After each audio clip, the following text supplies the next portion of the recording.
Howdy,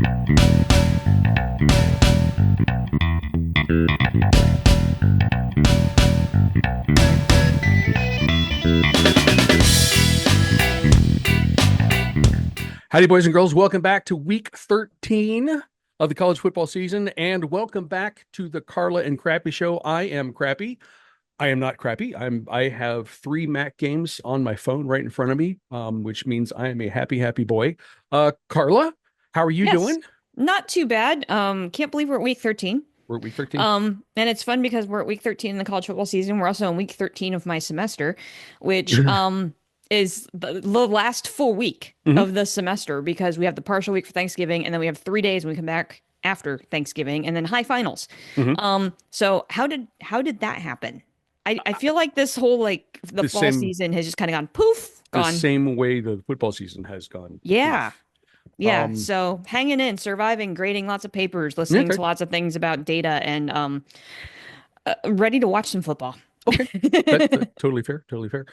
From the other side of Pittsburgh, eating ice cream because he has a kid with freshly removed tonsils in his house. AJ, how you doing? Sometimes there's benefits to being a parent of a child who went through surgery. And one of those is not feeling bad and buying the Ninja Creamy ice cream maker. Nice. Yeah, it's not just like I bought some ice cream. No, I was thinking it's like AJ's just scooping ice cream into a bowl and handing it out to people. But just the text meant making ice cream. It just said making ice cream. Yeah. I just need you guys to know, all of you out there, please. If you're looking for a Christmas gift for your family, if you're looking for a Christmas gift really for yourself, you could do this too.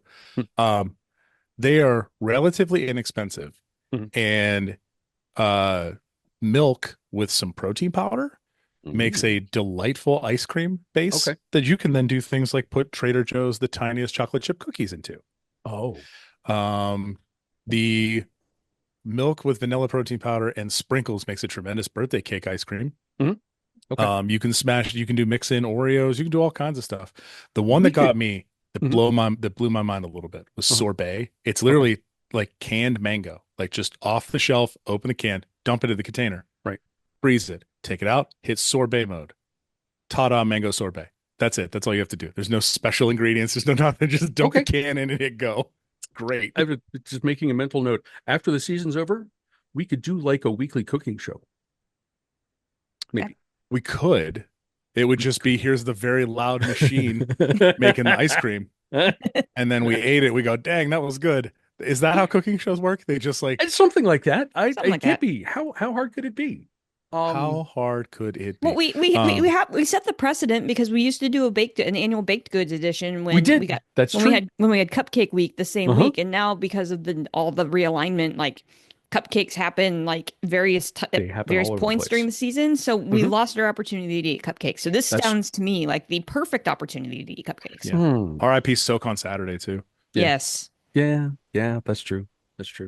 Well, that's something. I mean, we have many weeks of football left, and with the new playoff, so we're going to be talking about football for a while, and we can start by talking about last weekend's football on tonight's show. AJ, what stuck out to you from last weekend? That we're finally getting to like the picture starting to crystallize a little bit. BYU messed around and found out. Yes, did a little fa, did a whole lot of fa, did a little bit of faux last week. And I watched that whole game, and it was not close. Like Kansas was in control of that game more or less throughout the entire thing. The Georgia apparently knows how to play football again. They do, and or Carson Beck does at least. Carson Beck remembered. That's it. Yes. And the dream of Army Navy AAC championship game is done. The wave took the boat down. That rogue wave went real rogue. But honestly, I think this is something I've been thinking about, is that the chaos level of this year is like real high. And even when we talk about the playoff rankings, even like the chaos is seeping into the playoff. And this is actually like if you go look at them like last week, 4 of the top 5 teams were Big Ten teams, which is wild to think about given the like SEC's dominance. Yeah. But the SEC is Big 12 level eating itself right now. Yeah. So there's a lot of parity, I think, for various reasons. So we could talk about later in the offseason, maybe. But the bigger thing here is I don't know what's going to happen. Yeah. And this is like the first time in a while where I'm just like, I don't know. It could be a whole lot of things. There's a whole lot of different scenarios. We'll talk about opening the time stone and staring into all 13,000 realities, trying to figure out what's going to happen. But I think it's just not solidified itself yet. And this is really good. And it's fun. I mean, we're recording on Tuesdays as we always do. And the new playoff rankings were released. We were talking before we started the show that Boise has the 4th seed in the current scenario because of BYU's loss, which I'm certain no one figured is going to be a possibility at this point. But it's fantastic. It is absolutely. And I am going to, I have a soliloquy that I'm going to present to you guys later on, but not really, but it is exactly right. And it fits in with the whole theme this year of what in the hell is going on. We don't have any idea. Carla, what stood out for you last weekend? Yeah, I'll build on that. Because I wish I could remember who tweeted this or skeeted it. Sorry, I'm on Blue Sky now. But it might those have are been called Gary skeets? Skeets, yes. I didn't know that. Okay. I don't know if it was Gary Parrish or who it was that said one of the challenges this year with the playoff ranking is that there is no possible correct way to rank Ole Miss, Alabama, Georgia, and Tennessee. Because it's just such a mess. They've all eaten themselves, right? There's no possible way to rank those 4. And who does that fall to the detriment of? Indiana. Right. And that's a really interesting argument with how chaotic the SEC has been. The Big Ten has been interesting, but not chaotic. No. Right. Like it's all kind of far. No, not so far. I mean, there's still an opportunity for chaos. Like we're not out of it yet, but like the SEC has really been chaotic. And that's what we're seeing right now in the playoff rankings. That was just an interesting point that like Indiana might get screwed out of all of this just because we're all trying to figure out what to do with those 4 SEC teams because there's no right answer right now. So that's just interesting. Speaking of the Big Ten, Oregon did a really nice escape act up in Madison. It was close, but it was interesting because I did watch part of that game and it never really felt like Oregon was like totally out of control in that game. I agree. And that's not like a knock against Bucky like at all. Like Wisconsin played really, really well and the crowd was amped, but it was just kind of like you just kind of had this feeling in the 4th quarter like, yeah, the Ducks are going to figure this out. And they did. And they scored 10 unanswered in the 4th quarter and they win the game on the road. The cute thing of the weekend, which really the only thing it really did was finally knocked LSU out of the rankings, was Florida's win. I will say that there's something is very cute in our household because obviously we had that game on. Right. Not quite as cute as Yay Feetball, but that would be impossible. But Ellie's Gator Chomp is pretty funny. It's very cute. Ellie's little gator chomp, because of course my husband taught her that. And so I said, Hey, Ellie, we're watching the Gators. And she goes, chomp, chomp, go Gators, chomp, chomp, go Gators. It's really cute. And so I've been telling her that we need to work on answering a we are. And we need to get that figured out before Thanksgiving when she sees her papa. So we're working on that. The only other thing that I had a note of here, is not relevant really, but Bobby Moe, I mentioned them in passing last week. Bobby Moe lost at Yeah. Central Connecticut. That pretty much eliminates them from any little glimmer of hope that they had of potentially kind of weaseling their way into the FCS playoff. Um, they wrap up their season this week, playing a team that was abbreviated on the CBS Sports app as Stone H, which I can only assume to be Stonehenge. Um, so apparently Bobby Moe is playing Stonehenge this weekend. No, it's not really. It's Stonehill, which is apparently a real college that is in Okay. the NEC now. Okay. High conference realignment. They are the bottom dwellers in the NEC, so this in theory should be a win for the Colonials at home, and that'll Hmm. wrap up their season. So, Hmm. but yeah, any hopes of making the playoff now are pretty much done with that loss. So, Okay. it was a good football weekend for me. I'll talk more about my Nits when we get there Yeah. in games this week, but yeah, outside of that, it was just interesting. Like I don't have an overall like feeling for it. A lot of interesting stuff happened. Hmm. Hmm. I did for sure. One of the first games that I watched on Saturday, we didn't watch a ton of stuff in the evening. I kept an eye on, obviously I was watching Ohio State at noon, but I kept an eye on Clemson at Pitt.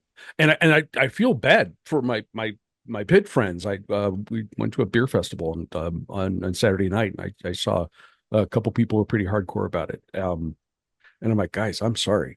There's like, if you're not aware, Pitt kicked a go-ahead field goal with about a minute and a half left. Clem's got the ball back, and Klubnik ripped off this 50-yard run like he was an Olympic sprinter. And Pitt didn't put a finger on him, and and Clemson won that game right at the end. Tough one for the for my neighbors down the street on Saturday. My other neighbors in Pittsburgh were in the Cleveland area. They Carnegie Mellon beat Case Western 37-30, the final game of the regular season. I'm happy to report that. I am happier to report that that win was enough to give the Tartans a share of the President's Athletic Conference title for 2024. There's a three-way tie. And I'm even happier to report that that was enough for Carnegie Mellon to get a first round bye in the D3 playoffs. So their first game will be November 30th in the lovely downtown Oakland, Pittsburgh, Pennsylvania, against the 8-2 Prayin Colonels of Center College in Kentucky. So we'll see how that goes. A quick story about CMU, germane to everything that I know and love. The president of the university, Farnham Jehanian, gave his State of the University address yesterday on Monday. I was aware that Farnham had taught at Michigan. I think that was his first faculty appointment. So we being the community, were able to submit questions to him after the speech, after the presentation. Somebody pointed out, the University of Michigan's had a horrible football season. So apparently he's a fan. I was not aware of this. Do you think the Wolverines could actually beat Carnegie Mellon this year? And everyone got a big laugh, and he turned it into a nice thing about the athletics at CMU. But yeah, I was not aware that the president of the guy who's technically my employer, I guess, is a Michigan fan, but he handled that well. The other one I want to It's touch pronounced on, Michigan man. He's a Michigan man. He is not. He is a graduate. I think all 3 degrees from UT Austin. He is a Longhorn. Oh, He is a Longhorn. all right. But Do you get like written up in your employment record if you throw the horns down at him? I Do don't you know. I had to, should try. we were having we were working at home on Monday, and we had a kind of a group chat going on Slack, and I had to, it's like, I swear to God, I did not submit that question. I didn't know. It was not me. You said it to me, and I was like, "Are you someone? Someone submitted this question. Are you someone? Maybe." Had I known that, I would not be above submitting a question like that, but it was not me. OU got a big win against Eastern last week. They play at Toledo Wednesday of this week. These are not the Rockets of the last couple seasons. We've discussed this before, and Toledo's just a 2.5 point favorite against OU at home. I think winning out would earn OU a spot in the MAC title game. They're in a three-way tie with Miami and BG. Miami is winning big right now. Their game is at halftime. They're playing Northern Illinois at home. But Miami and BG play each other to wrap up the regular season. So I like OU's chances to get to the MAC title game and maybe finally win one. That would be fantastic. I obviously have some thoughts about Ohio State and Northwestern and Ohio State's game this weekend, and I will save most of them for them. Couple quick things. Wrigley, that was basically a home game. If you saw like an overhead shot of Wrigley Field, lot of red in the stands. It was very cool to see. And I have to point out Carnell Tate. He would be a starting wide receiver in 90% of the teams in the country. And he is Ohio State's third option this season. He's a fantastic kid, and he's a kid. He's in his second season at OSU, and he's just 19 years old. He's from Chicago. He had not played a game in Chicago since early in his high school career, because he finished high school at IMG. He's had a challenging life. In fact, his mother was killed in a drive-by shooting in Chicago while he was at Ohio State. It's been that recent. So this is really the first time that he has played at home in front of family and friends. He had a 2 touchdown catch game, including one spectacular catch where he laid out, turned his body over in the air, so he landed on his back and the ball clutched to his chest.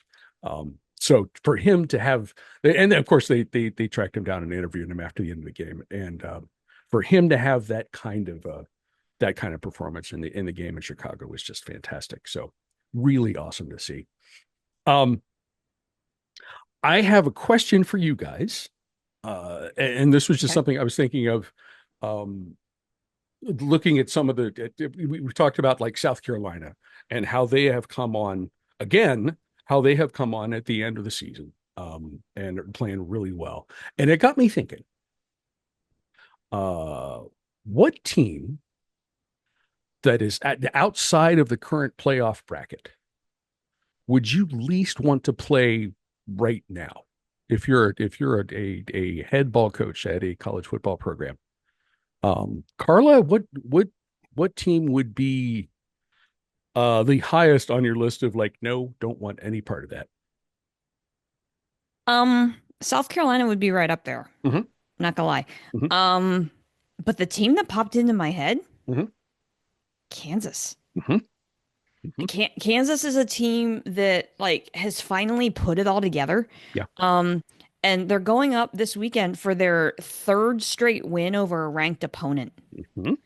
That's a Jayhawks team that is playing with absolutely no fear right now and nothing to lose because they have to win out to become bowl eligible. Yeah. And so they are True. playing like their hair is on fire because it is. And interestingly enough, I was going to talk about this when we talk about the Big 12 eating itself later, but I'll Mm-hmm. mention it here. I didn't realize this because I haven't been paying that close attention to Jayhawks football this year because Mm-hmm. they've just kind of been like Yeah. bottom dwellers until recently. They haven't played any game all season in Lawrence because their stadium is completely being gutted. So they've played all of their games in Kansas City. They have not had a home game Yep. this year. And Yeah, so they're playing in Arrowhead and the MLS wherever stadium. in the MLS stadium in Kansas Yeah. City. So they've been alternating. So the game this Mm-hmm. weekend against Colorado, which is fascinating, by the way, is going to be Arrowhead, Mm-hmm. which I love for a number of reasons. But like, it's fascinating that this Kansas team is having this turnaround. Like, Right. kudos to Lance Leopold for pulling that off because I mean, we knew he was a good coach, but like Mm-hmm. you gotta think that he's in the consideration for coach of the year. Mm-hmm. You really do with the way that I know it's not like the huge turnaround and they might not make a bowl game, but what he has done with that team in the last 3 weeks is remarkable. And no, there's no way in heck I want to see them I would want to see them in the playoff. Okay. Okay. AJ, what team would you look at the schedule and go, no, don't want to, do not want? I mean,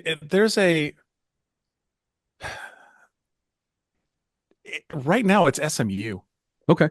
SMU Yeah, is just outside the playoff. that's Hmm. a good point. Hmm. And we'll talk about their conference championship options here in a moment.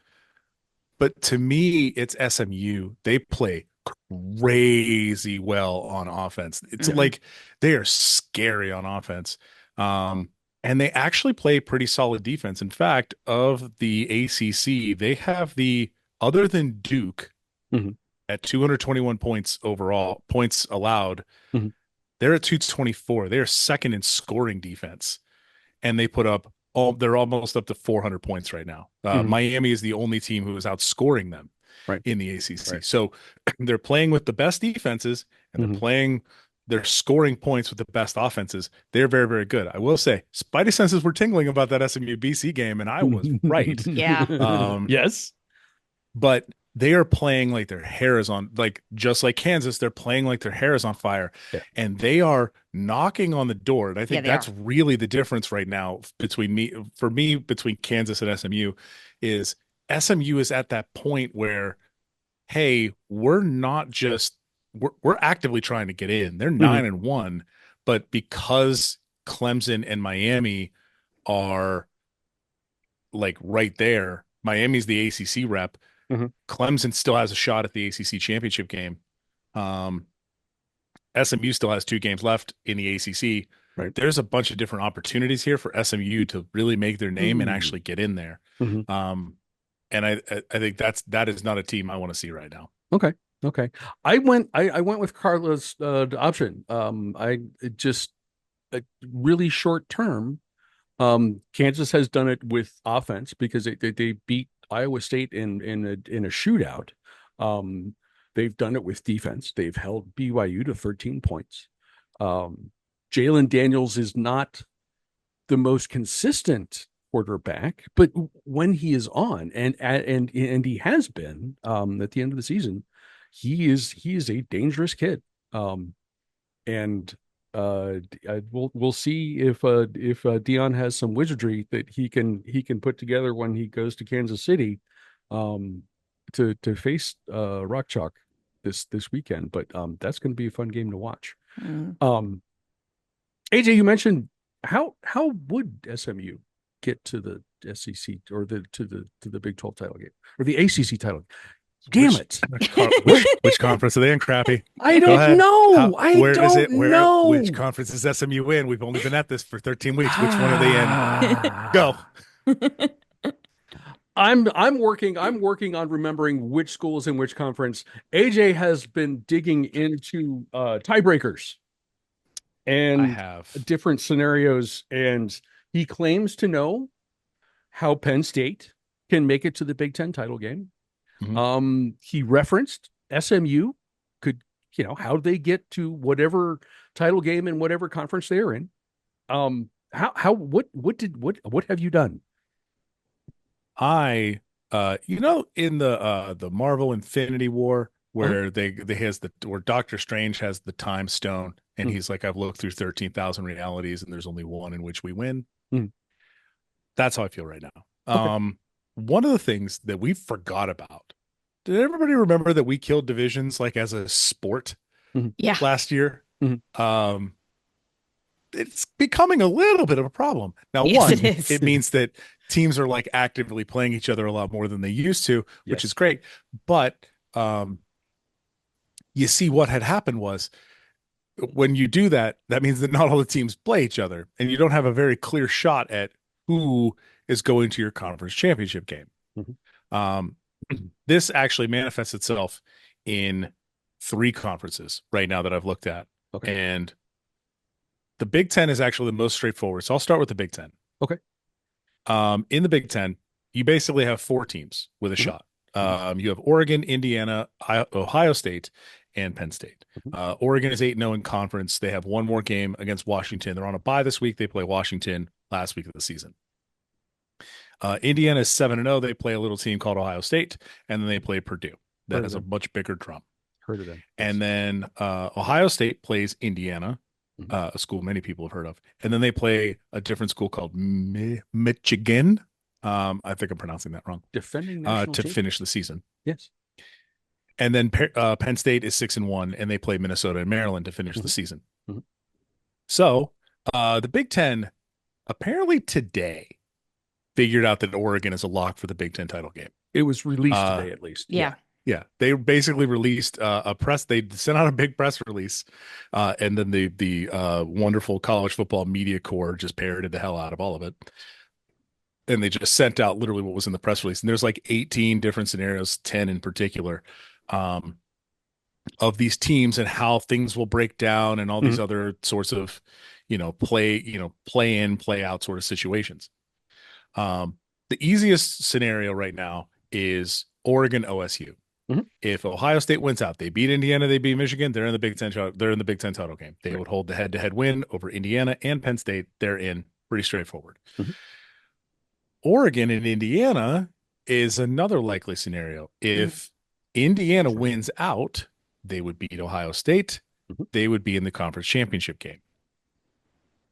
Carla's leaning in because I'm about to say how Penn State can still make it. Here we go. Kelly, hi. I'm going to tell you how this works. What needs to happen is I regret to inform you that you are Ohio State fans this weekend. Yeah. You need Ohio State to beat Indiana. It's true. You then need Indiana to lose again to Purdue. So all the fun we've had with Indiana up to this point, if you would like to make the Big Ten title game, you need to become a hater. Okay? Pretty straightforward. Sorry, Cal. Sorry, Cal. Flip side, you then get to become a Michigan fan because you need Michigan to beat Ohio State. God, it gets even worse for her. Right. Yeah. And Penn State also needs to win out, which would put Penn State into the title game. There's been a whole lot of discourse as to are conference championships important anymore? Because I would argue that if you're a Penn State fan, you don't want to be in the Big Ten title game. You win out. You are a one-loss Big Ten team. Who's your loss to? A likely Big Ten conference championship game participant. We're not even going to talk about whether or not they would win. Just a participant and who is ranked in the playoff right now. You don't need to do anything. Listen, if there's anything you can learn from Columbus, Ohio, it's not doing anything can work out in your favor a lot. Okay? Ohio State has gotten into the 14 playoff multiple times by doing absolutely nothing. Yep. Just don't play in the conference championship game. You can't lose a conference championship game if you're not in it. That's right? true. This has happened to Penn State. They watched Ohio State go into Penn State wins the conference championship game and Ohio State went to the playoff. Right? You can do this too. Anybody can do it, really. So there is a pushback on conference championship games and their level of importance, which is why I do think it is important that the conference champions, who are the highest rank, get the bye. So there is still an importance on it. There's still a reward for getting that. Yes. Penn State was not likely to get one of those. So just saying, screw it, just win out and not worry about what happens. If you make the Big Ten title game because Indiana loses out and Ohio State loses to Michigan, swell, but you don't have to be in it to make the playoff. Right. So for Penn State fans, I think maybe just chill out on being in the conference championship game. Reasonable. And OSU, I do believe that if you hold on, I'm doing the quick math here.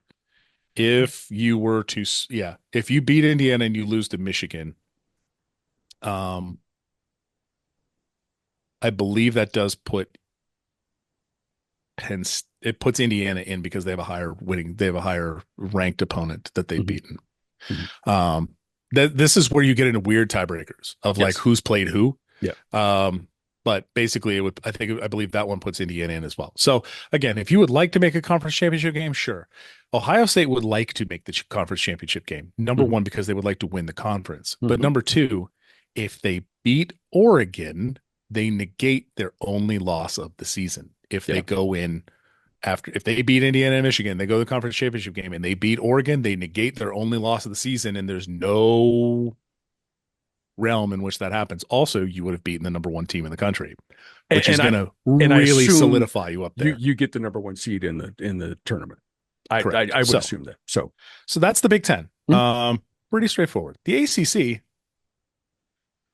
the Coastal was in the walls, is what I'm going to say here, because we got at one point I had it set up where 6 teams would finish 6-2, Yes. and it was very possible. was- Thanks to Pitt losing and some other things, we're going to break down to there's 3 teams that are effectively in the running for the ACC championship game. You have SMU, Clemson, and Miami. Mhm. Clemson is done. They have no more conference games. They play. They finish the season with the Citadel and South Carolina. So nothing they do now affects their ACC conference championship game appearance capabilities. It could potentially affect them in the overall playoff picture. Miami finishes the season with Wake and Syracuse. I believe they are home for Wake, at Syracuse. I'm trying to remember those ones off the top of my head.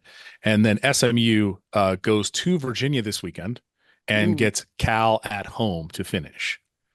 Those are your 6 games that you'll be paying attention to in the ACC. Here's your scenarios. If you would like, and the ACC I think would really, really like this, a Clemson-Miami ACC championship game, you need SMU to lose both of those games. Sorry.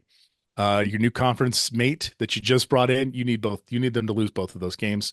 Miami, if Miami wins out and or Miami loses one of those games, they are in the conference championship game due to tiebreaker things.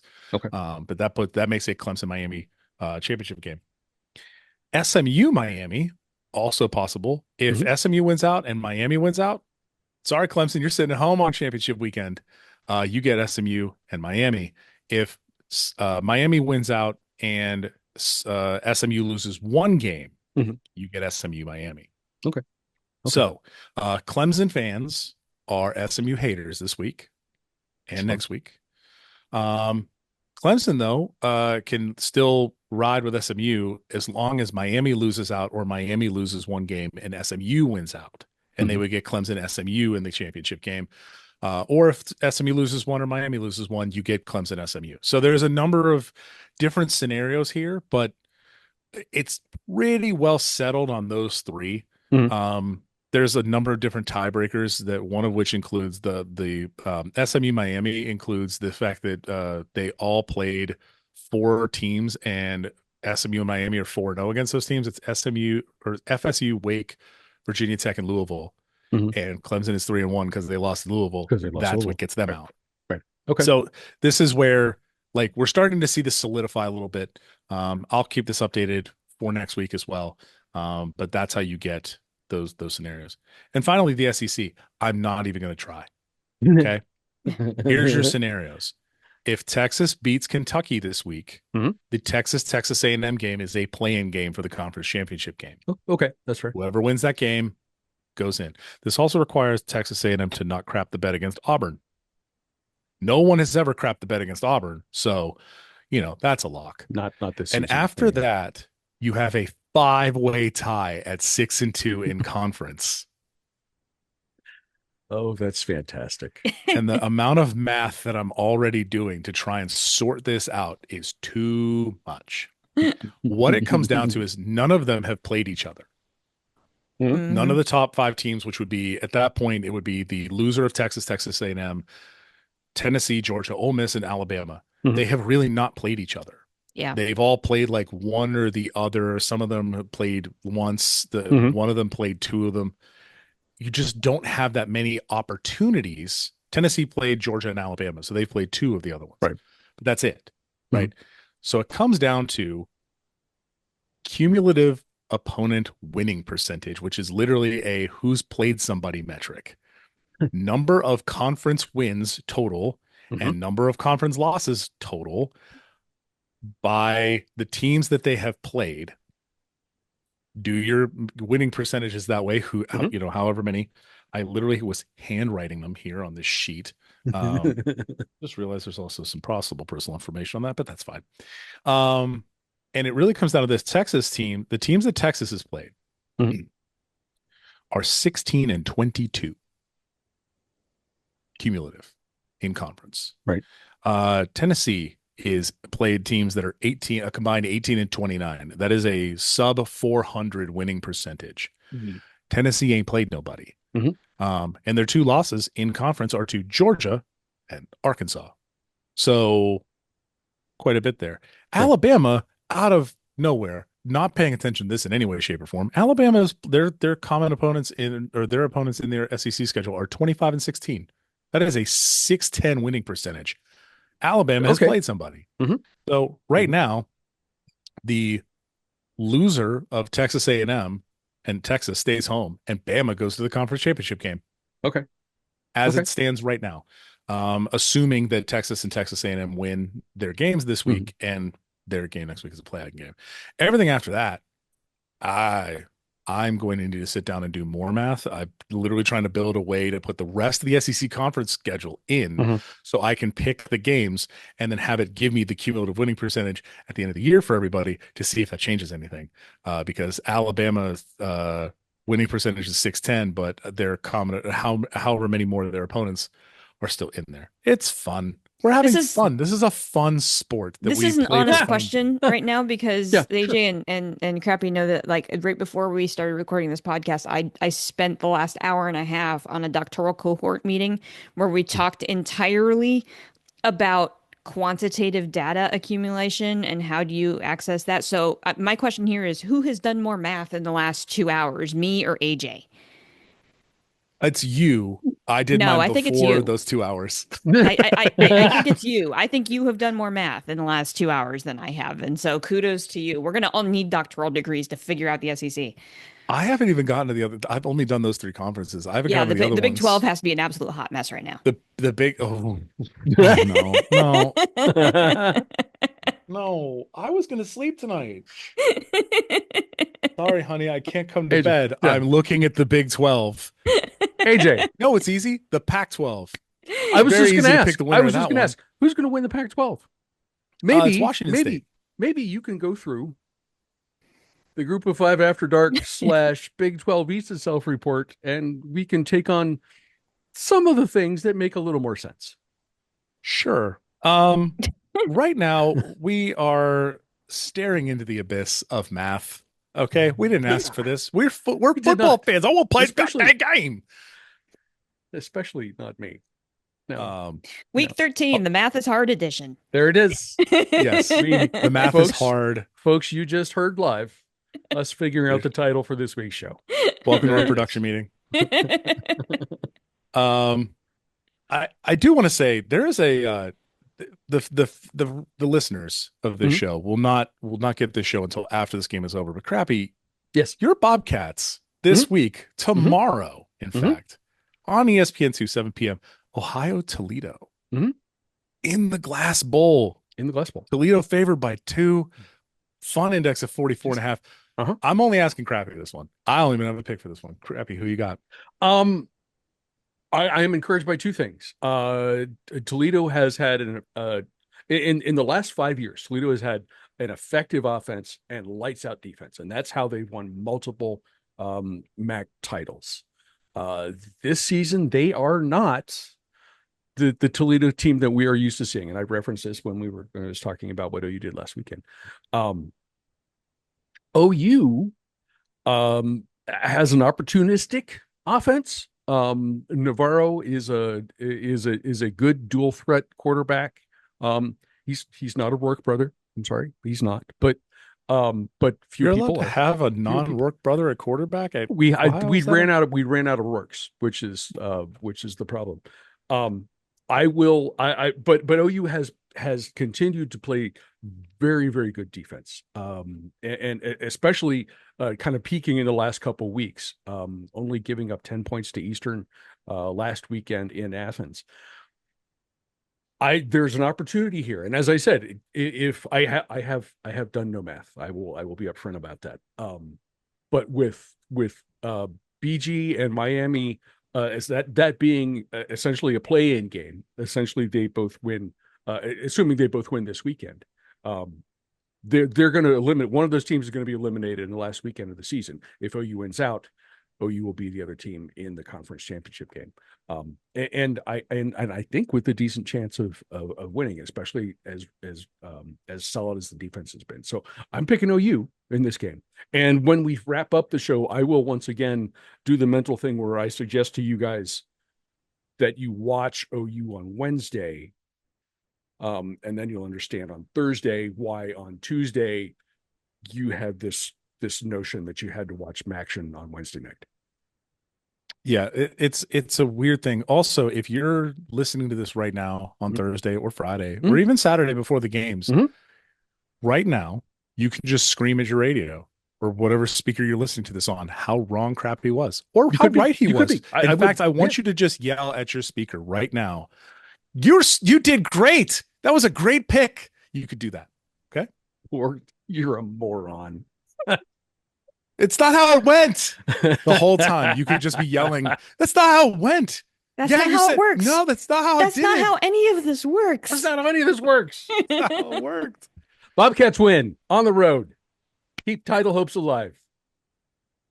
We're going to the American Conference. We're going to talk about a big game for a big team in the American Conference later, because apparently they're big games with big boys and such. But so that means I'm taking the second game, I guess, in the American Conference. 3:30 p.m. on ESPN Plus. We got East Carolina at North Texas. Fun Index is a good, proper, and patriotic 73.5. These North Texas favored by 3, which means this is just all gas, no brakes. I'm interested to see how this goes, mostly because East Carolina fired their coach. So they're on an interim coach right now. Interim coach bump is real. That's how they got bowl eligible. East Carolina 6-4. North Texas 5-5. Running out of chances to get bowl eligible to play a bowl game in Frisco, Texas, most likely. And your remaining chances are against East Carolina and Temple. So you got a pretty good shot here, North Texas, but I need you to get it done. Okay.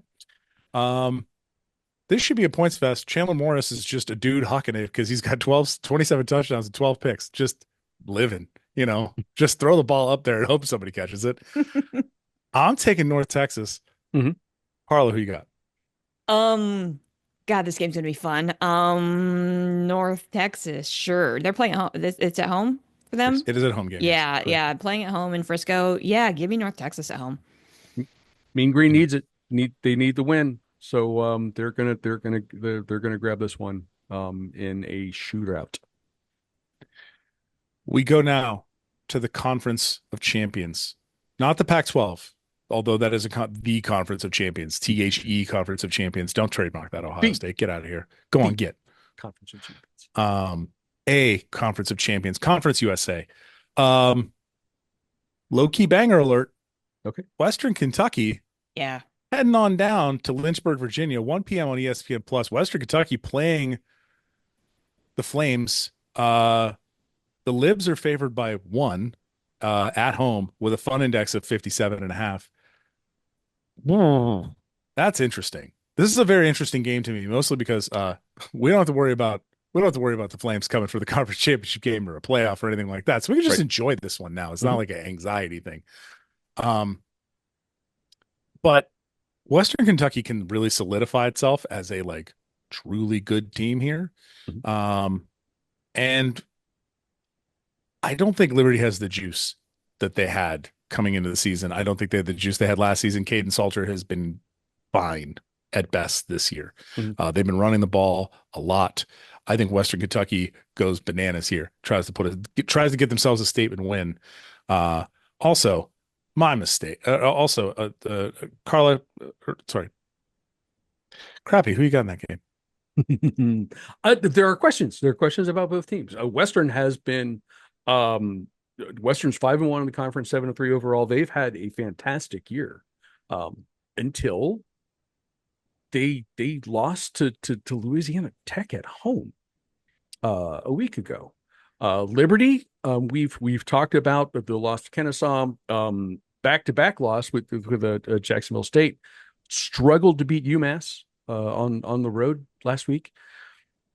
I think Western is the better team overall. And I think that's going to show up on Saturday. So Toppers are going to win this one, and I can't imagine that the folks at Liberty would appreciate you calling them the Libs. I just a thought. Why? Why would they worry about I that, don't. Carla? I don't. I don't understand why they would worry about something like that. I'm not going to comment on that. And what I will comment on, however, is the fact that I really want both of these teams to lose. Is that possible? Is that Yeah, it's is asteroid game for Carla. it is This an is this asteroid is game this for is me like because I it's can't root for either of these teams. I teach and I attend Middle Tennessee State. I cannot root for Western Kentucky under any circumstances. And yet I can't root for Liberty either. So, asteroid. Yes, that's who I'm rooting for. No, in reality, um yeah, the Western loss to the Louisiana Tech is baffling to me. And I don't really know what happened, but I would agree with the assessment, other than the game they played against Middle, that Liberty has just felt off this season. You lose to Kennesaw. I mean, I wasn't kidding when I said a couple weeks ago when they came to Murfreesboro that I felt like Liberty had the yips. yeah. Like something just felt off about them. And so, of course they blow out Middle, but then last week they had to scramble to beat UMass last week.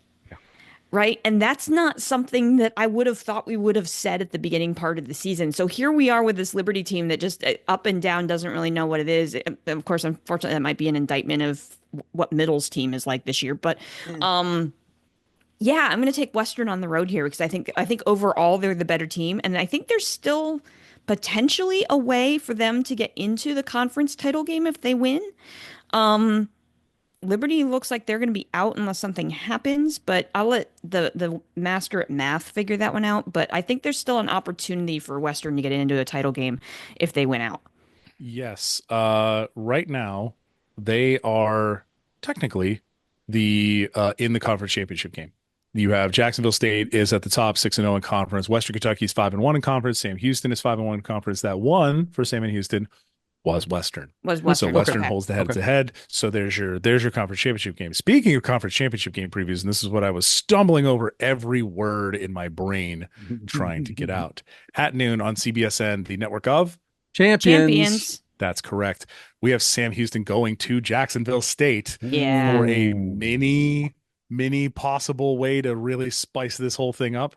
If Sam Houston goes into Jacksonville State and comes out with a win, we get ourselves a tiebreaker, and I will have to go look at what those are.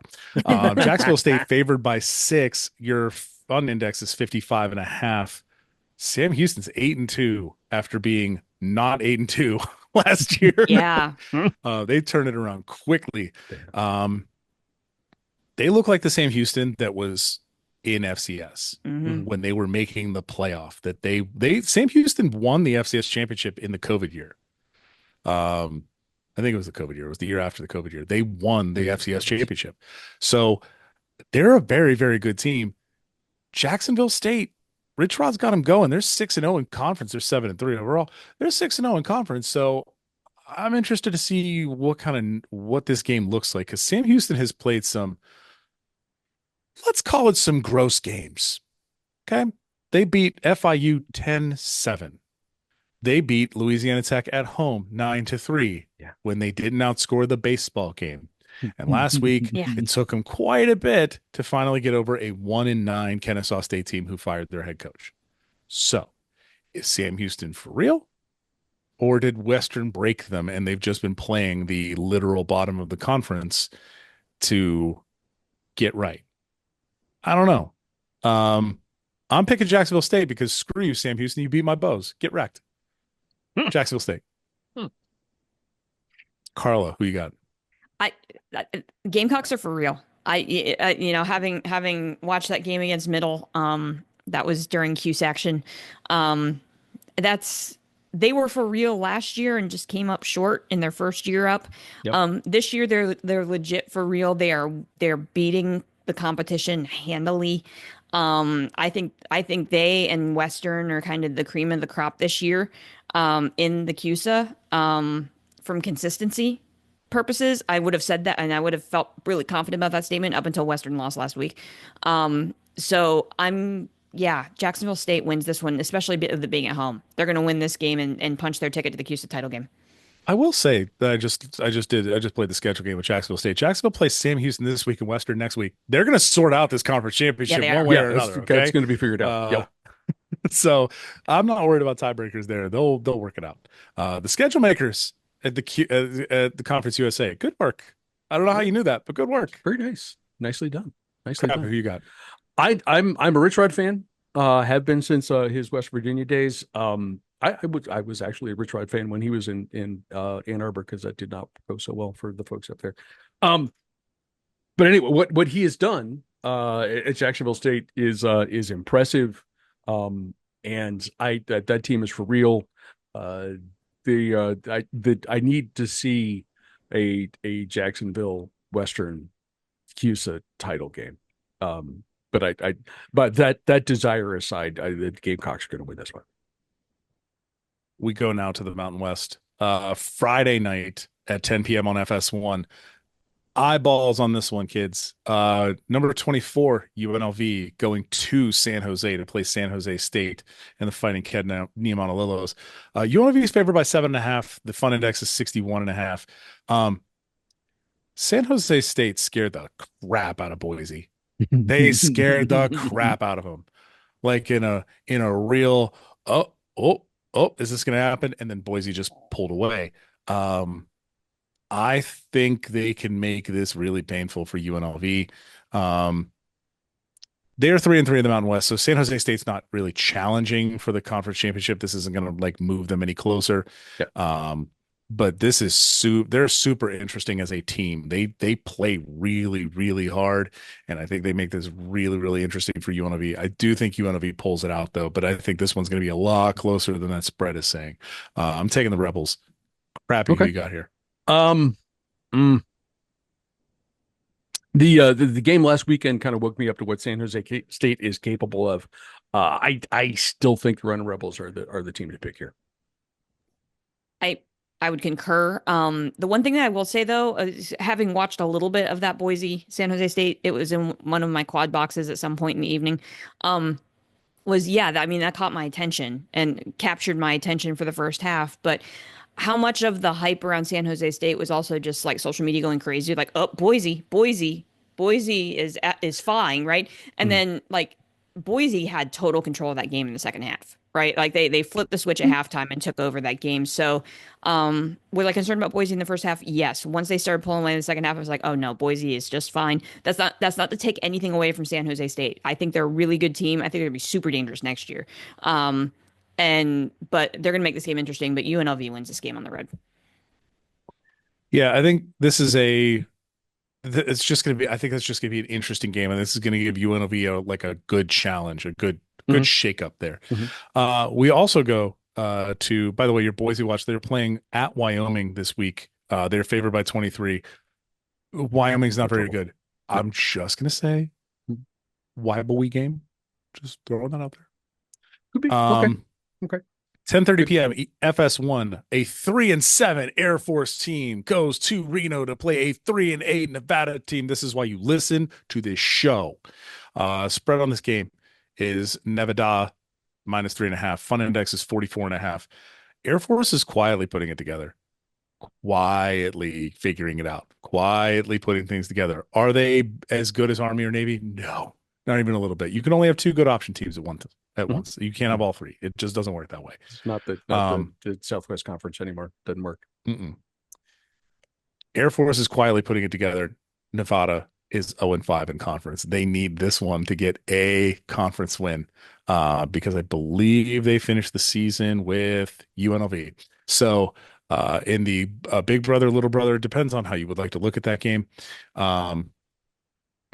I'm taking Air Force here. Air Force has been playing like really, really well.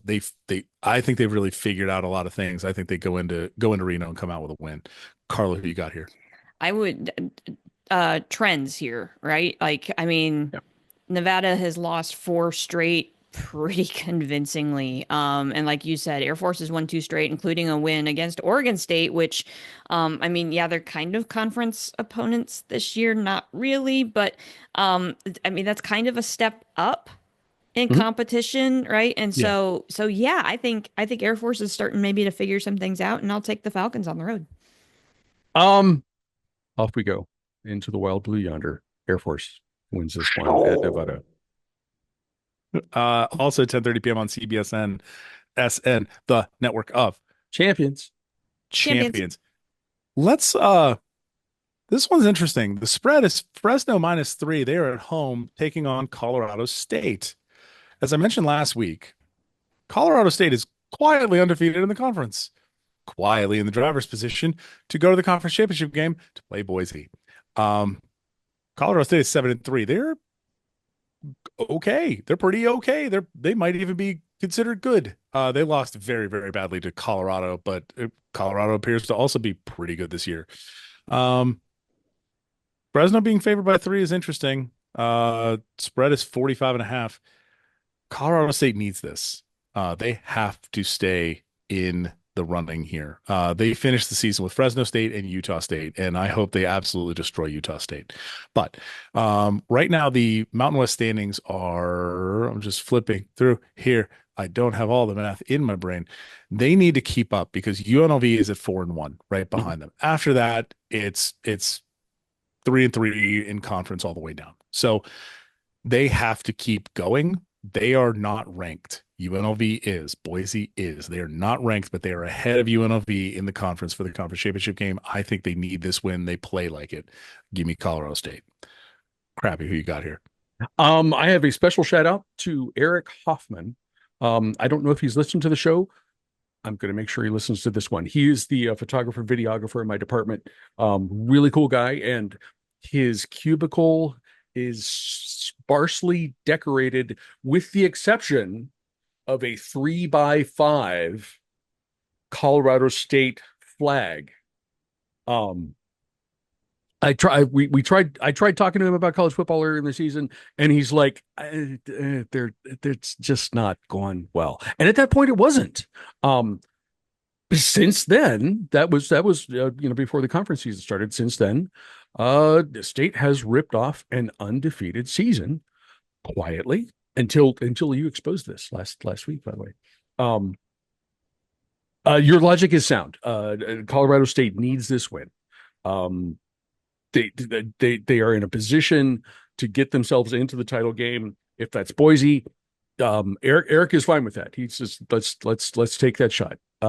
But this has turned into a very nice season for them. So I'm going to pick the Rams. Carla, who you got here?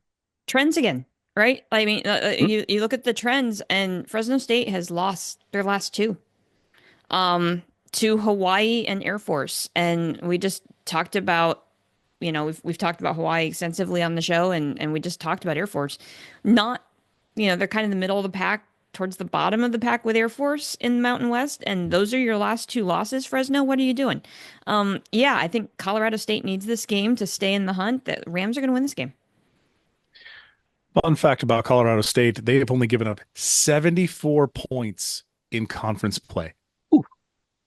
That is 50 points better than the nearest scoring defense in conference in the Mountain West. 50. The next one is 124. That's insanity. That should be fun. Just put that one on and close your eyes. It'll be nighttime soon. In the Sun Belt, this one's pretty straightforward. We got ourselves a bit of a banger, but not in the way you would think. 2:30 p.m. on ESPN, James Madison goes to Boone to play App State. Jamie's favored by 7. Fun index is 16.5. Does App State get up? This is one of those games that App State gets up for. I don't think they care about you. I don't think they care about UL Monroe. I don't think they care about Arkansas State. They get up for JMU. They get up for Georgia Southern. I think they really turn this one up. I think App State sneaks out of here with a win, interestingly enough. Probably puts the Sun Belt into a bit of a tizzy, but I would like to see I'm thinking App State gets a big one here. Carla, who you got?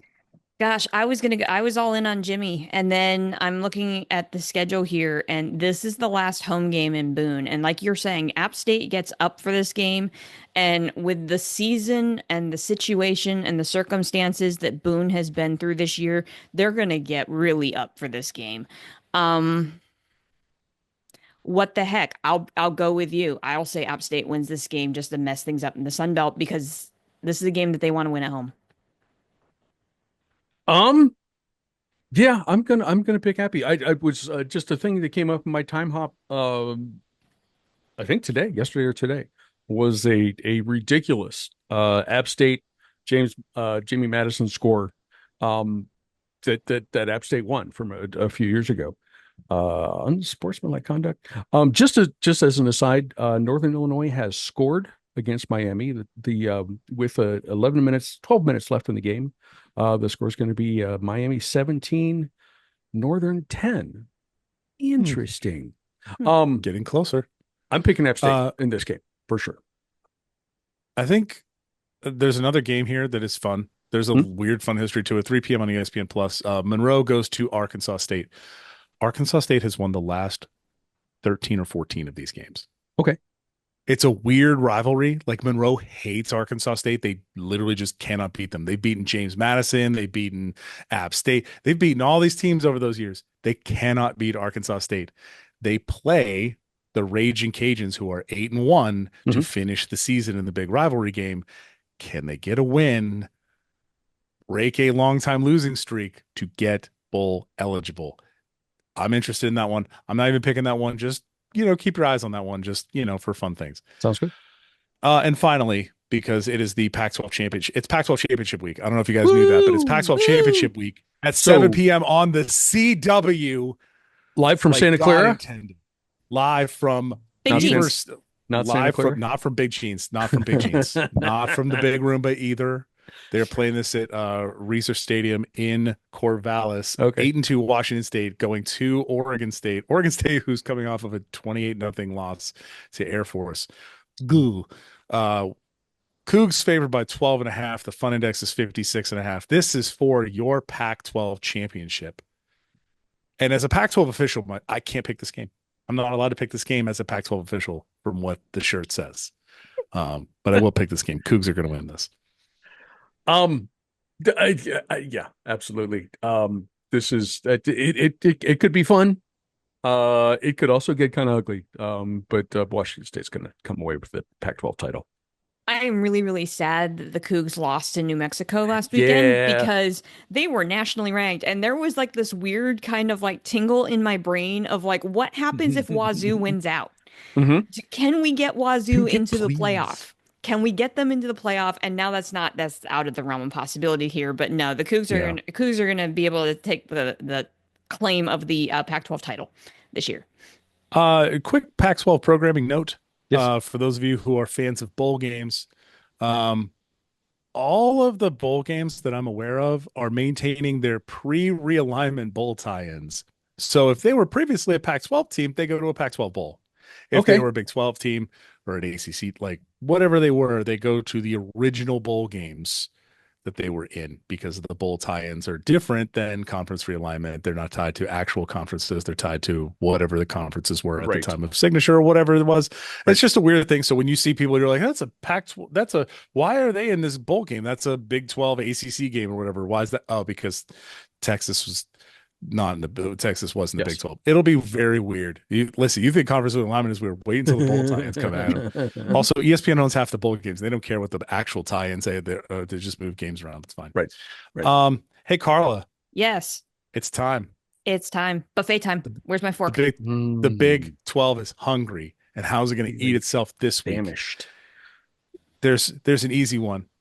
3:30 p.m. on Fox. Yeah. Colorado goes to Arrowhead Stadium to play Kansas. Uh-oh. Hey. Ooh, Colorado's only favored by 2.5. Fun index is 59.5. Shador's having a year. Travis Hunter's having a year. They're like, here's the thing. Everybody thinks that there's like a big hype train behind Colorado and all this other stuff. No. They're actually good this year. They are just actually good. Full stop. They are good. They are playing stout defense, weirdly. After last year, like they're actually playing defense. That Nebraska loss looks weirder by the moment. They're 6-1 in the Big 12. They're 8-2 overall. Like Colorado they've got a shot to make the playoff. They do. Like a not small one. They play Kansas and they finish at home against Oklahoma State, which they are going to make Oklahoma State play at 10 a.m. local time because that is a noon game on ABC. Man, they just like making Colorado play noon games. It's weird. Ohio State doesn't know anything about that. Nah, When we have not a thing. I I think this is a trap. Um, I think Kansas is gonna scare them, but Mhm. I think Colorado pulls away. Okay. Give me the Buffs. Carla, this I think you had this one circled as your definite eating itself game of the week. Yeah, this is really high on that list, right? Because Kansas is oof. They're peaking at the right time. It's their third straight ranked opponent, and they ain't scared of anybody right now. Um, and they're playing well offensively. And here's the thing with Colorado. Yes, the Buffs handled Big Nude. See what I did there? With ease on Saturday. But Kansas isn't great at defending the pass. Like that's their one weakness is that their secondary isn't great. And while yes, Colorado has good defense this year, they're still pretty one-dimensional on offense. Mhm. Unfortunately for Kansas, it's It's the throwing the football, it's the right? wrong It's dimension. it's the wrong dimension, right? So I agree as much as I really, really, really, really want the Jayhawks to win here because I would love nothing more than the Jayhawks to win out and find their way to get the bowl eligibility, and we're celebrating that in week 14. I really want that and like deep down in the depths of my soul. The Colorado passing attack is going to be too much and the Buffs are going to win here. Um, Tight game through the first half. I think Colorado's offense is going to end up being too much for Rock Chalk to handle. So Buffalo's going to win this one on the road. Hey, you know why quad boxers are great? Because at Mm. 3:30 p.m. on ESPN, Mm. you get BYU on the road post loss to Kansas. Uh-oh. Surprise, it's Camp Scatterbo time. You get to go to Tempe and you get to go Hmm. play Arizona State. Ooh. I hope all of you wear sunscreen. You're going to get a lot of outside activity and you're going to have to tackle a Minecraft character. I'm sorry about this. You're just going to have to do that. Arizona State has looked good. They're playing a style of football that I think a lot of people were hoping to see when Kenny Dillingham went there. Um, their loss to Cincinnati looks weirder by the moment. The Texas Tech win or the Texas Tech loss, I think was just a weird Lubbock situation. Like weird stuff happens in Lubbock, and we're fine with that. Yes, we are. The going to Cincinnati it just looked weird. They just didn't look good. They've since gotten it together. They beat the brakes off of Oklahoma State. They took on UCF, escaped. They beat Kansas State, and it looked pretty handily at home last week. BYU before the Territorial Cup. I'm taking the Sun Devils in Arizona. Hey, BYU, ask other West Coast teams what it's like to go to Arizona with hopes. Doesn't end well. I'm going to go ahead and say that BYU goes on a losing streak here and exits the playoff conversation. But give me Arizona State here to win. Crappy who you got here. BYU is reeling with their loss to Kansas. Arizona State has won 4 of the last 5 with that bizarre game at Cincinnati being the outlier. Maybe it was too cold. I don't know. But yeah, I Sun Devils are gonna come away with this win. We circled this game last week and suddenly this game got extra spicy. So if you look at common opponents between these two teams, like recent common opponents, Sun Devils have the more convincing wins over Oklahoma State and Utah. BYU had to eke those out. Arizona State won those games handily. Yeah, I hate being the third helmet because we all know what happens when we do that. But Sun Devils, yeah, I like the Sun Devils here at home. Hey, I think it's time for us to put on our big boy pants and let's talk about some Big big boy boy football pants. games. We have just a few big boy games, and admittedly, the 2 of the Big 12 games that AJ you talked about in this segment would have been big boy games, but we adapt and we have some fun stuff to talk about, including one that I'm going to talk way too long about just to get things started. Big nude, Fox. Number 5, Indiana at number 2, Ohio State. The Buckeyes are favored by 13.5 points. The AJ Fun Index is a reasonable 51.5. AJ, what do you think? I think there's a lot of this is obviously Indiana's biggest test of the year. Mm-hmm. Indiana has played a pretty good schedule. They have beaten. I think the thing about Indiana that has been inspiring, I guess we could call it, all year, is that they're not winning the games close. Yeah. They haven't had to escape from teams. Yeah. They didn't trail in a game until Michigan State kicked a field goal first. Mm-hmm. Right? They've been demonstrably beating these teams, which is what a good football team does. Mm-hmm. I think the Michigan game where they were playing potentially some better talent, whether that talent was deployed appropriately is a different story, but they were playing higher talent. And I think that's what's got a lot of people on the side of Ohio State in terms of the, spread and line and all that other fun stuff. I think that Indiana keeps this close. I think 13.5 is way too big of a spread. I still think Ohio State wins. I think Ohio State is the better team.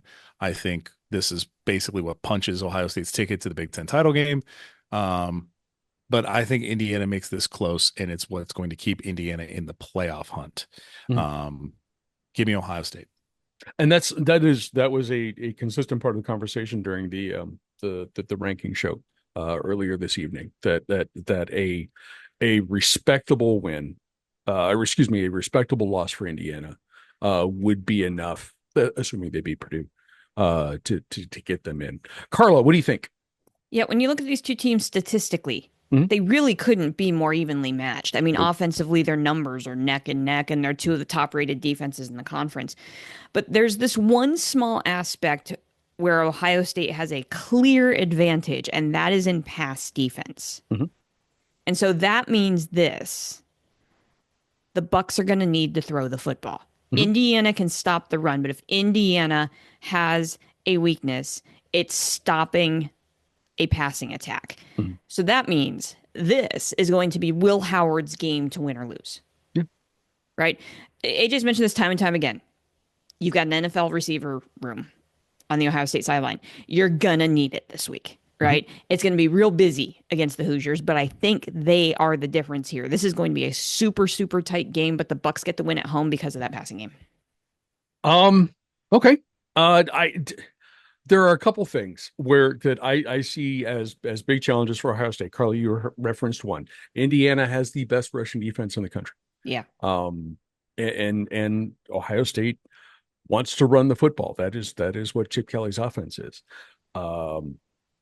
We faced a very good run defense, not Indiana good, but a very good run defense against Northwestern.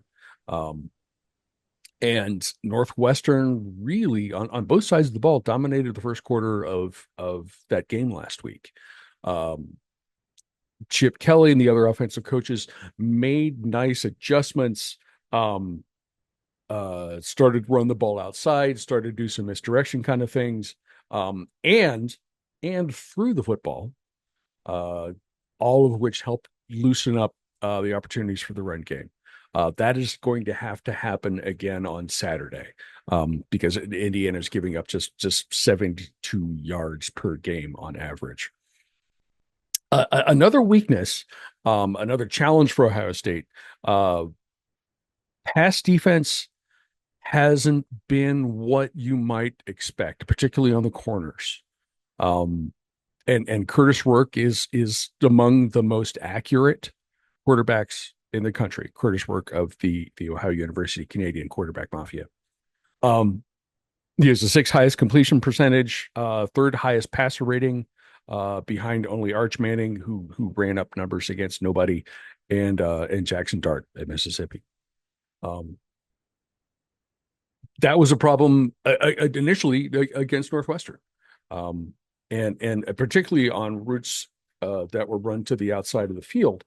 So again, there were adjustments by Jim Knowles, uh, changing coverages, going a little more zone, upping the pressure on the quarterback. These are all things. These are all mid game adjustments that might be necessary. I like what the coaches did last week. That's going to be a necessary thing again this weekend against a very, very good Indiana team. As good as Curtis Rourke is, Will Howard statistically has been better. He's got better receivers to throw to. Carla, you guys both referenced. And while Ohio State's defense gives up some yardage, they just do not let you score. They have the best scoring defense in the country. I am not going to enjoy the first half of this game. I will tell you that right now. And it could be that Indiana covers this. A 13.5 point spread is a big number against a very good team. But coaching adjustments, better players, and Ohio State will win this one in the end.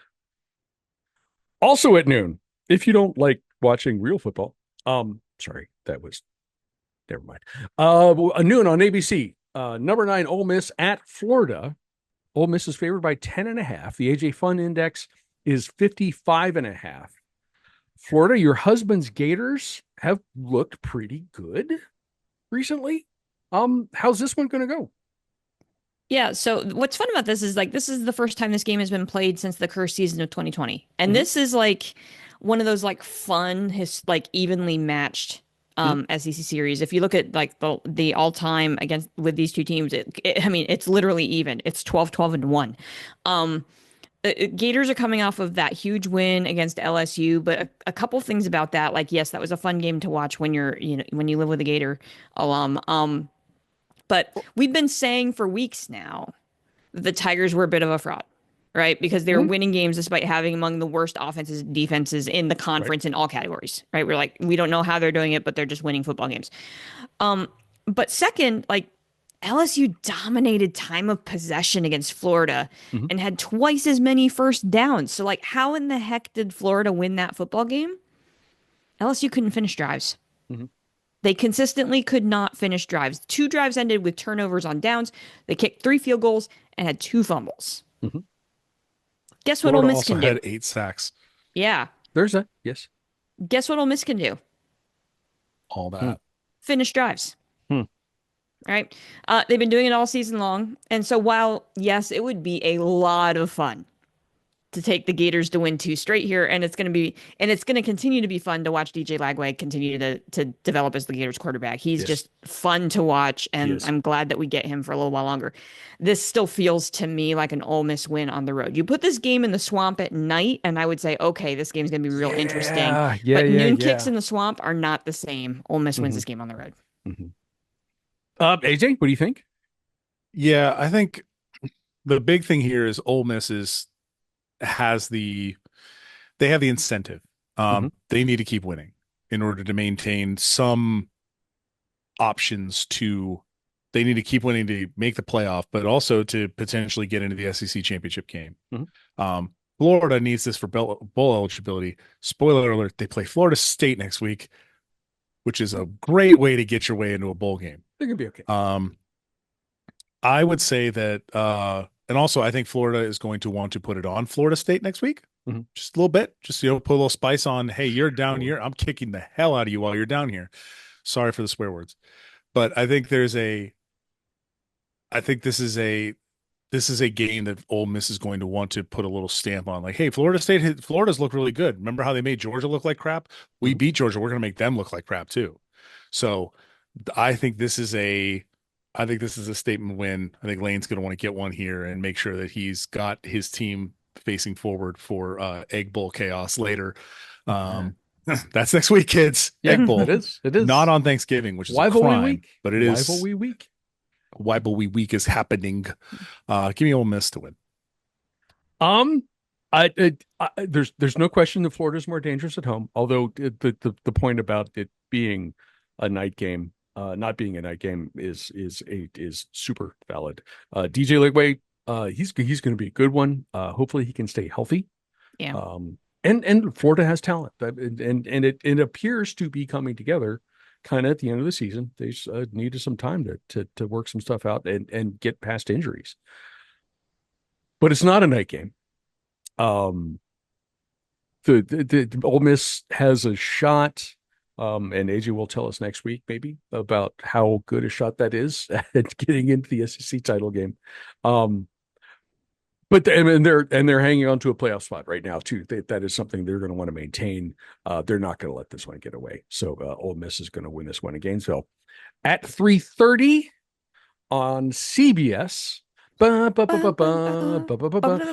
Number 4, Penn State visits Minnesota. I don't know what I think the storm is supposed to be passed by then, but there could be snow on the ground in the Twin Cities. Penn State is favored by 12.5 points. The AJ Fund Index is a Big Ten 45.5. Freaking awesome. AJ, what do you think? Listen, there's a certain aesthetic equality to I said it, I pinched the fingers and I said equality. I just want to say that out loud. I didn't mean to do that, but it worked. There's a certain aesthetic quality to Big Ten football in the snow. Mm-hmm. Mm-hmm. Give me a Big Ten snow game. Sure. That'd be awesome. I think again, this comes down to incentives. Penn State needs to keep winning to ensure their spot in the playoff. You don't want to lose to a PJ Fleck team trying to get into the playoff. Okay? Don't do that. Give me Penn State to win. I think Minnesota has a defense that's going to make Drew Aller have to play football. Mm-hmm. They're not going to be able to just kind of skate by and just be better than the other team. Minnesota has a very, very, very good defense. Mm-hmm. So I think Penn State goes in and gets a win to keep their playoff momentum going, but this is going to be tricky. And if it's snowing, it just gets more fun. The current weather forecast is cloudy and 38 degrees. That alone should not phase either one of these teams. So maybe that won't be a factor, but I would still love to see snow on the ground. Carla, I'm going to go ahead. We'll give you the last word on this game. This feels like actually a similar situation to the game we just talked about, Ole Miss going to Florida. PJ Fleck, Jim Tressel Jr., and his Gophers are capable of causing problems for any team in the conference, including the top 4 that AJ referenced when he was taking us through the options here. Yeah, that's especially the case if the other team isn't paying attention. And I think there was a little bit of that when Ohio State hosted Nebraska a couple weeks ago.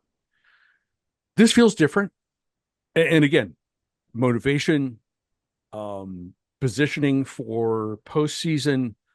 Penn State's going to be focused and ready, and I think they'll get out of Minneapolis without too much trouble. Carla, how are your Knits going to do? Yeah, so my first thoughts are on Minnesota here, right? And so I'll be perfectly honest. When I first hear the word Minnesota, the first thing that pops into my brain is their win over USC on Blood Week, right? Because that was like the last time we all kind of talked about Minnesota. And so my spidey senses are raised by that because oh, this is a team that like beat USC, the same USC team that Penn State struggled with early in the season. So do I need to be concerned about this game? And then I look at their games since that win. They're fine wins, right? Mostly against the lower half of the conference. Yeah. And then they lost to Rutgers last week. And so, yeah, I'm kind of breathing a little bit easier entering this one. But I mean, that being said, I'm not letting my guard down here because PJ Fleck loves these games more than anything. So you cannot let your guard down one iota. Right. On the Penn State side, I mean, last week's game against Purdue was almost flawless from an offensive performance standpoint. My favorite play in that game was the Purdue receiver catching the touchdown behind the pylon. Yes. And yes. The groundskeeper for the Purdue needs to be fired for that. That's agreed. That was just all right. Just for those of you who didn't see this, and this is an audio format, they painted the field and they try to do like colors on the outside of the end zone. But what they did was the end zone was black and then the sideline around the end zone was also black. And they just painted white lines for the actual dimensions of the field. So the player who's not paying attention to the white lines, he's just looking at he could just see all of the black space that he's running around in. Mhm. He runs to a spot, quarterback throws the ball, he catches it, and as he catches it, he looks down and he can see the pylon is in front of him. Yeah. And the Penn State defensive back, I think it was AJ Harris. I think so, yeah. Puts his hands on his hip and looks at him like, "You are really dumb. Did you know you did that?" It is one of the funniest things. There's clips of it all over the place. I think we could put it up when we put the show up, but it is hilarious because he just doesn't he's not paying attention to the lines. He's just looking at the ground and it looks the same. Black. It's black. I'm in the black. It's black. Yeah. And he looks and he looks down and you can almost see like oh, damn it. Yes, 100%. He looks down and goes, "Oh, come on." And that's what's going through his head. So like that was by far my favorite play. But like social media and the podcasting universe, other than that play, which everybody has kind of picked up on, which is just fun. They're going crazy after Saturday's win on enough of Tyler Warren. Like, it's too much of the tight end. Like, we're tired of seeing this stuff. Like, it is all over social. Exactly. As a Penn State fan, I can't see enough of him. Give me more. Because in this game, I think he's the difference maker because he is so tough to stop. He is the way you're going to break that Minnesota defense, right? Yes. The Gophers have a solid pass defense, but they are not as good at stopping the run. And Warren gives you that mix of both, especially on the short slants and screens right across the middle. So sorry, podcast bros, more Tyler Warren, please. And Nick and Key too, because you're going to need them as well. But the Nits pull away in the second half here and pull away and win this game fairly comfortably. First half could be interesting, but Tyler Warren and Drew Aller and the guys will pull this one out. Okay. I do think there's a secondary point to the whole Tyler Warren thing. Number one, yes, he is a literal game changer for you. He is very difficult to defend. He has a Rob Gronkowski type play. It's like he is a big dude who can catch the football, and that is really hard for. He's Mike Gesicki reincarnated on the Penn State offense. Yeah. I think the harder thing though is relying too much on him, that the defenses really put more towards him because they look at the other options that Penn State has and they're not scared of them.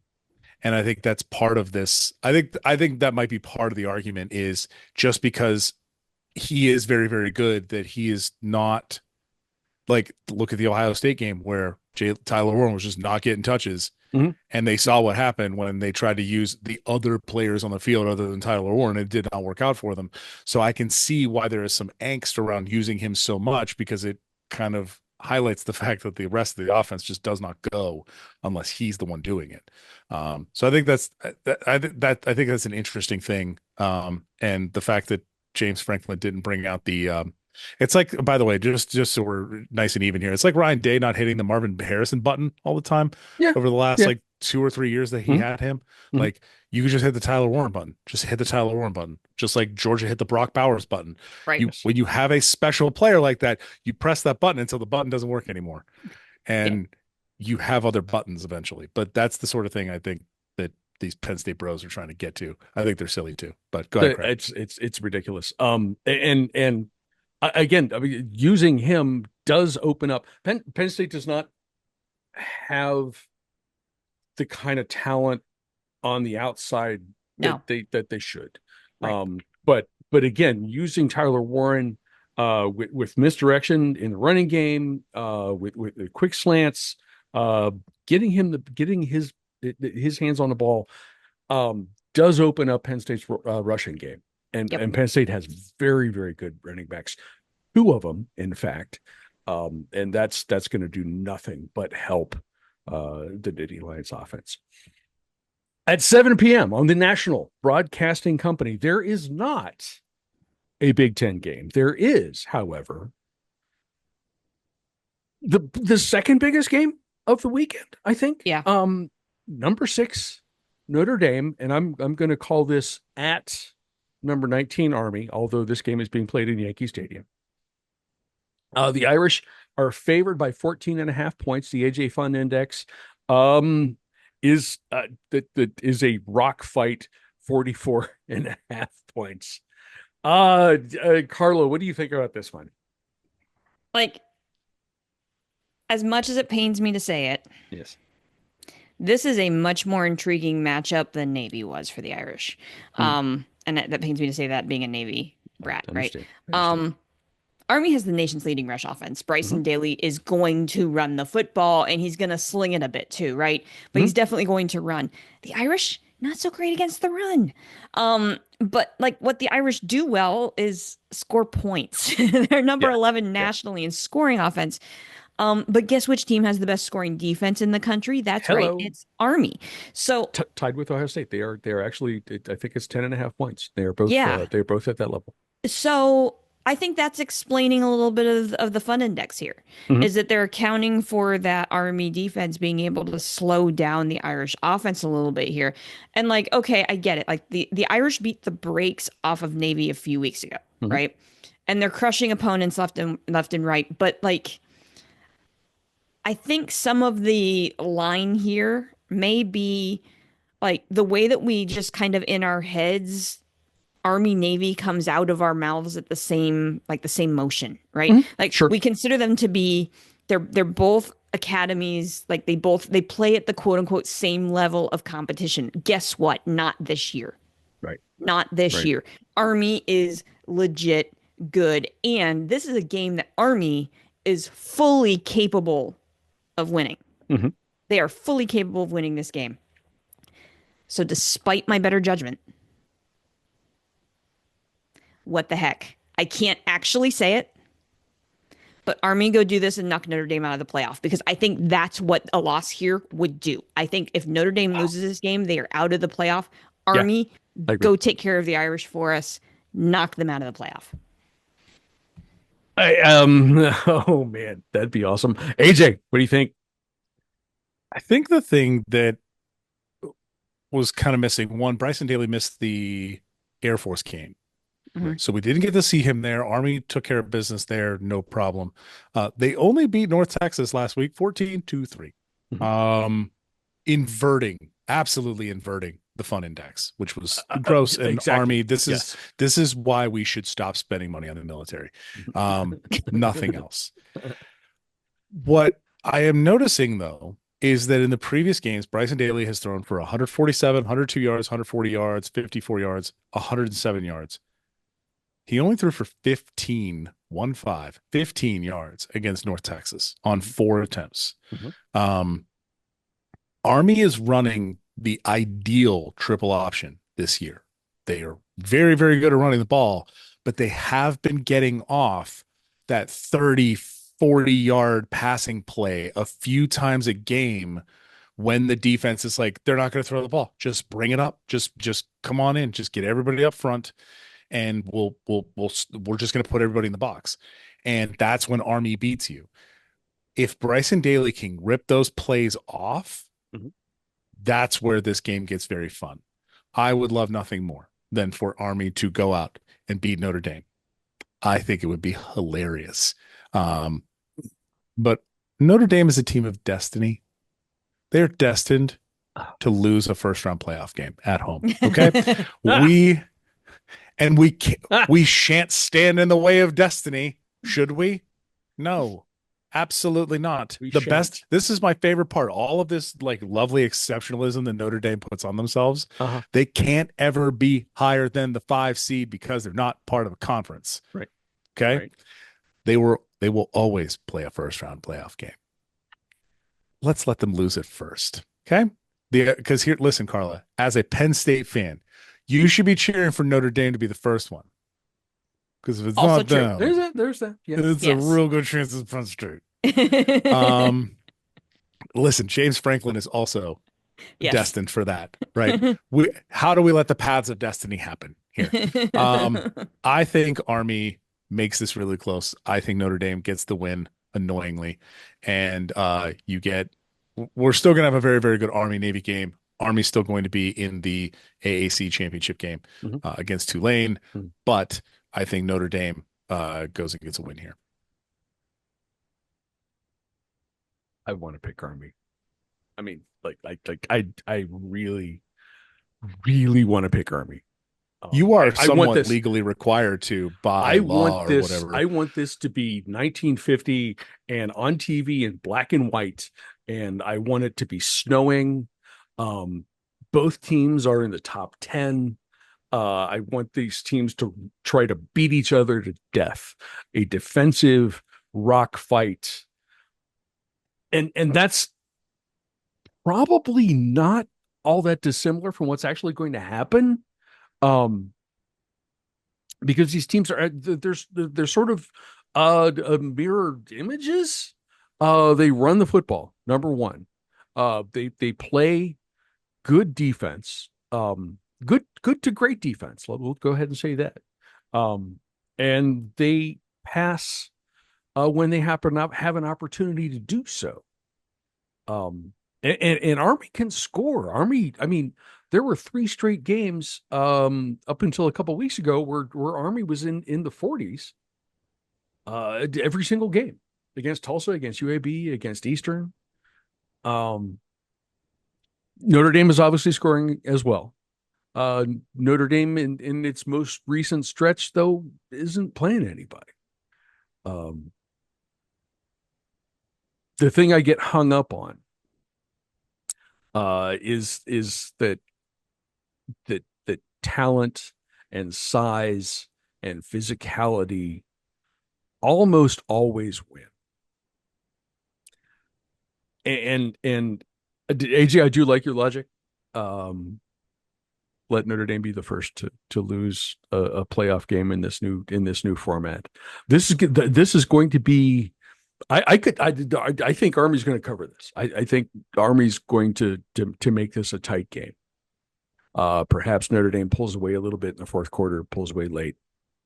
I think Notre Dame's going to win, but this is going to be a fun game to watch, and I am for sure going to be up for every second with Army hats and jerseys, cheering on the troops. Nice catch, sir.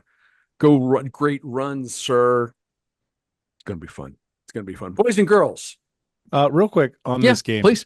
Here's the thing that will give you an idea of potentially if Army can win this game.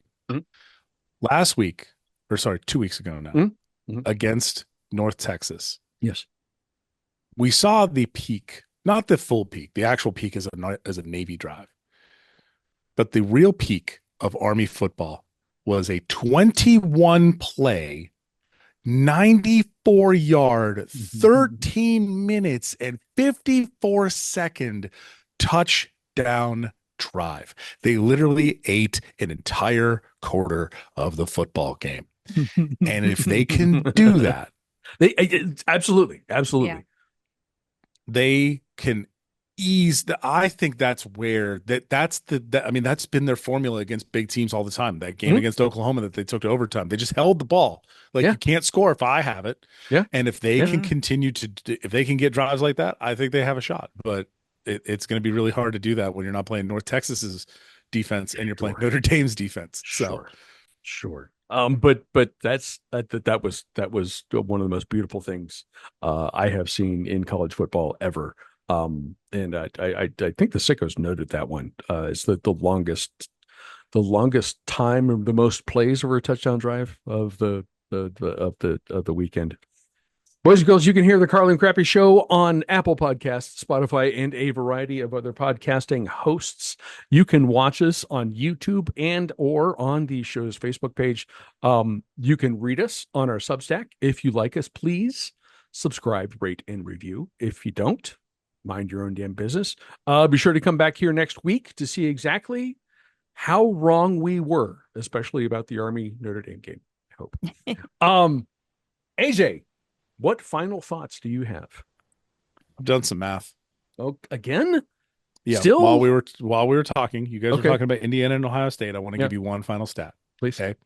Both of these teams are playing very well. Indiana's undefeated. Ohio State has 1 loss.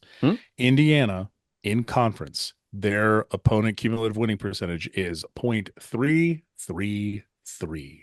Okay. Ohio State's is .48. Not great. Ohio State has played somebody Yes. Yes. Indiana ain't played nobody. Mm-hmm. And I think that is what is going to be the difference here between Ohio State and Indiana. Okay. So, okay. Carla, final thoughts from you? So just something to kind of throw on your radar because I don't know, I guess I apparently like picking on LSU this year. Oh, hi, Vandy goes to LSU. 7:45 Eastern. That game is on the SEC network. Can Diego Pavia get Vandy to a seventh win? It's plausible here. It could. If Diego Pavia beats LSU on a Saturday night in Baton Rouge, there needs to be literal football demon. There needs to be a sculpture of Diego Pavia on Broadway in Nashville. 1,000%. Yeah, that's got to happen. So keep that game in your quad box on Saturday night. And then one more thing, just for personal reasons here. Middle wraps its season playing for Pride at this point at home. Well, they've got one more game, but this is the end of their home slate against New Mexico State, back on its rightful network here, 2:30 Eastern on ESPN Plus, which means that yes, our friend Jake Rose will be back in his deserved seat in Floyd Stadium, calling that game on ESPN Plus. So if you have ESPN Plus, put that in your afternoon quad box. Middle should win that game. New Mexico State not very good this year, but we'll see how things play out. Right. But yeah, that's the last home game, and then Middle wraps things up next week. So okay. So yeah. And I think Jake has already been calling basketball games too. So there, yes. If you want to tune in to Middle ESPN Plus for Middle basketball for both men and women. He calls both. Do men? Oh, sweet. Yeah. Okay. And also, what's really fun is when he calls games that they do daytime games occasionally. You know, the early part of the season when you're playing the like non-conference schedule. Yeah. And he called a game, one of the Middle women's first game of the season, where they did it during the day, and the glass house was filled with elementary students. They do this in Rutherford County where they bus in all the kids. That's fantastic. Which is awesome, but you can imagine how loud that the arena was. That's Jake awesome. posted it. Follow Jake on Instagram because he posts really funny Instagram really stories. Does. He's a good follow. He had one where he was holding it and all you could hear was screaming. All you could hear was screaming. Like there was actual basketball being played, and all you could hear was screaming.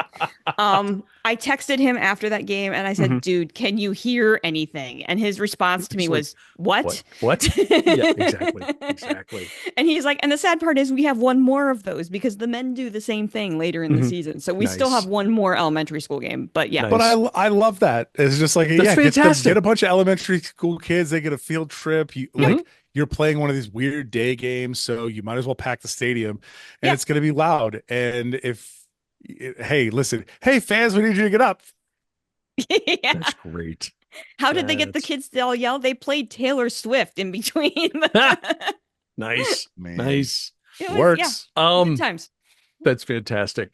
First off, the game that we've mentioned a couple times, OU at Toledo. This is me right now, mentally suggesting on Tuesday night that you turn on OU Toledo on Wednesday night. So when you hear this on Thursday or Friday or Saturday, you will understand why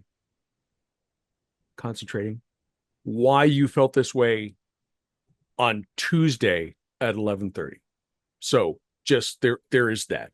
And AJ is totally correct to highlight this game. It should be a good one. Perhaps not super, not a lot of points, not very pointy, but an important game and a good one. And then my final thought. This is fun. There's a lot of stuff wrong with college football. There's a lot of stuff that's different about college football. The portal's a challenge.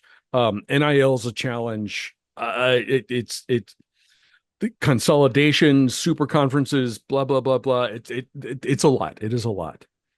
But as we get closer to the end of this season and the start of the playoff, and digging into what all these games mean, I mean, the way Ohio State's schedule has set up, this feels like the playoffs have already started.